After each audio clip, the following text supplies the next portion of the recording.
The good thing about social media is that it allows us, the music consumers, in our case, the vinyl aficionados, to communicate directly with the artists that we support and with the labels that we support.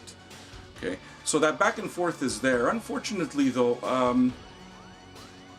you realize that, man, there's people in the industry that don't get it at all. Stephen O'Malley of Sun and Pen Temple, Kanye fame, and a whole bunch of others recently tweeted, download codes didn't come with LPs in the 80s.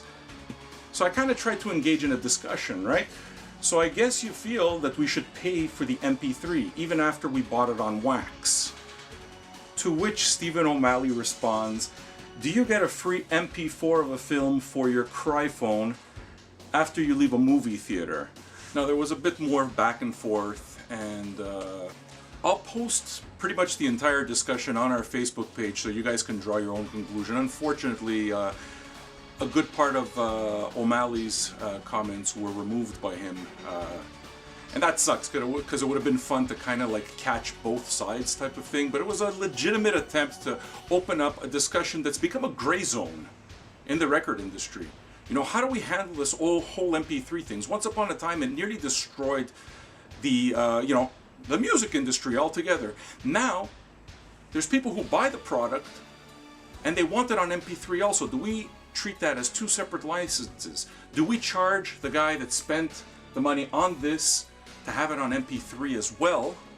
Or is it something that we include together? Publishing laws apply to the way things were done back in the day when Stephen O'Malley's talking, you know, the 80s and the 90s. Talking about, number one, the film industry, using analogies like the film industry or the 80s to describe what our current situation is right now in the music industry is completely ludicrous, okay? While we're there, why don't we argue about the death of the steam engine?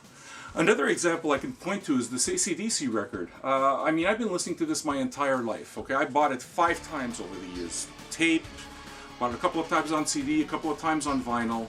I love the thing. The fact of the matter is, though, that I've also stolen it, okay?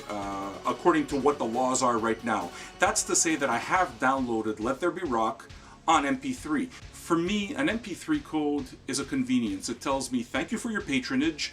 Here's a code to make your life easy. And it tells me, you know what? We don't want to charge you the same thing twice. You paid for it once. Thanks a lot. Here it is. You know, and to me, that's kind of like listening to the way the market is right now, responding to the market, responding to what your consumer is telling you. So this isn't an indictment of the music industry. No one's trying to lay blame or anything. It's more a question of, you know what, if a guy like me, for example, or something like Vinyl Junkies exists and we're making these videos and trying to talk directly to you, it's because we actually care enough to do it. Okay, we're the ones that you should listen to most because we're your target market. You know, a study showed recently that the average consumer of music spends $422 a year. That's including concerts and memorabilia and so forth. The people in Vinyl Junkies, definitely myself, don't spend $422 a year, man. We spend several $1,000s a year. We spend a whole heck of a lot more. Doesn't it make more sense for you guys to maybe try to understand what it is that we want? I don't think we're asking too much when we ask for a little bit of convenience. And, you know, making fun of the problem and then deleting your comments, O'Malley, man, it's not the way to do it. Come on, dude. Respect you as an artist, but I kind of, I guess I'm kind of disappointed with the response that I got. We're interested in your thoughts on this whole debate and invite you to leave a comment either here on the YouTube site or on our Facebook page, Twitter, whatever works for you.